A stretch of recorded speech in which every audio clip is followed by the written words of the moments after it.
As you know, we've been looking forward to worshiping together in person for a long time now, and that day is coming soon. May the 31st will be the first Sunday we'll resume our worship services in person. And so I just want to take a moment or two just to let us know what's going to be happening and to kind of get us prepared as we look forward to that.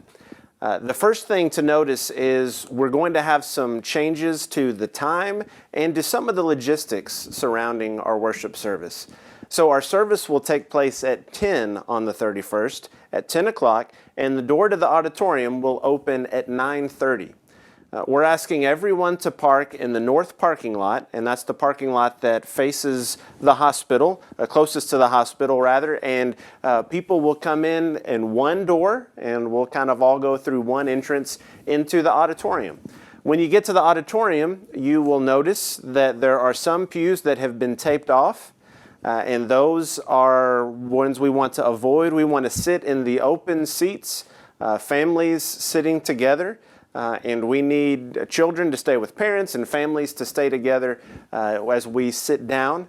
I have to tell you, I've been in the auditorium. I've seen where the tape is, and you might have the same experience I did, which is the pew where we normally sit is taped off.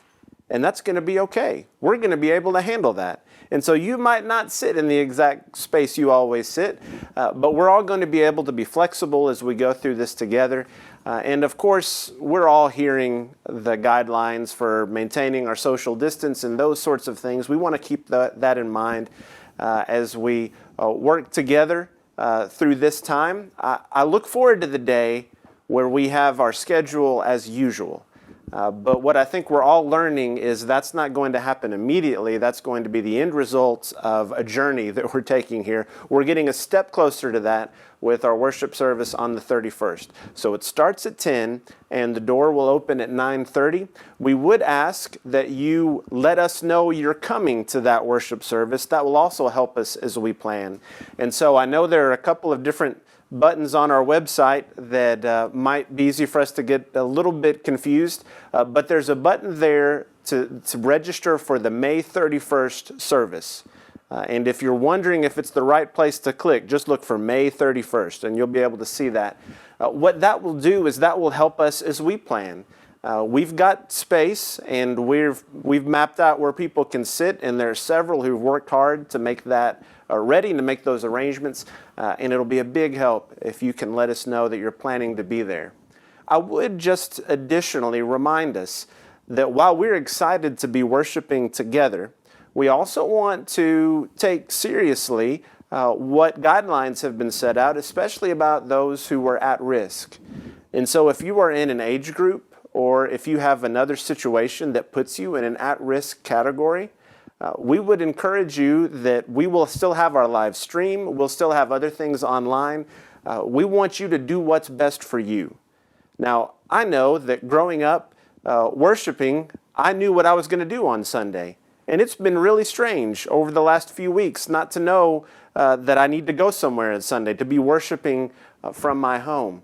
And I understand that. I understand we're ready for things to get back to normal. But we also want to make sure we're taking care of everybody's health concerns. And so please know that we understand those who need to continue to worship from home, that we love you, we're with you, we want to stay connected throughout this time as well. There will be a couple of differences. One will be that instead of the online worship service in the format we've been doing it, our live stream will go back to our more traditional way, the regular way of offering the live stream, which means instead of being on YouTube kind of all day, it will run at the same time we're meeting for worship. So if you want to worship at home, remember that will be at 10 a.m. and you can access that on our website. I think we're endeavoring to make sure that that's on other platforms like Facebook and YouTube as well. But just remember that change. That will be at 10.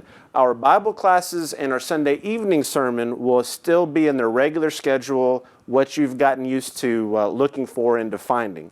And so we want those to continue to be a resource to you as well. I am thankful that as we walk through this time, we have an eldership and members who are understanding and who are discerning. And let's just continue that as we get one step closer to getting back to what we've been accustomed to, our usual routine. And it will be good for us to see each other and to be encouraged by each other.